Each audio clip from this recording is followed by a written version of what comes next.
US President Joe Biden arrived at Dover Air Force Base on Sunday to honor members of the military killed in a suicide bomb attack during the evacuation of civilians from Afghanistan last week.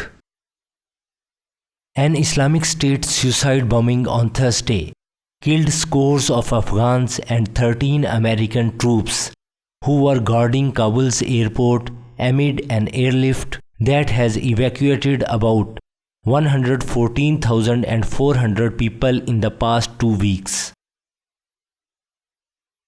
American forces launched a military strike in Afghan capital on Sunday, targeting a possible suicide car bomb, US officials said. After arriving at the base in Delaware, Biden and his wife Jill met with the families of service members killed in the attack. They watched as flag-draped cases carrying 11 service members' remains were loaded into vans.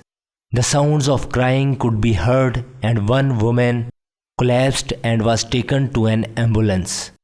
After the event, a woman let out anguished screams. The remains of 2 more service members will be transferred in an event not covered by media at the request of their families. Thursday's attack, which was claimed by ISIS-K, the Afghan affiliate of Islamic State, was the most lethal incident for US service members in Afghanistan in a decade.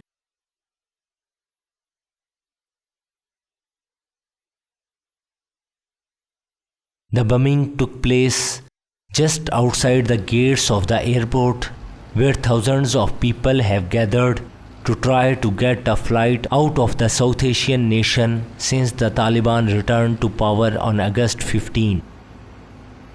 Biden, a Democrat, faced criticism from Republican lawmakers who accused his administration of bungling the withdrawal of US forces from Afghanistan.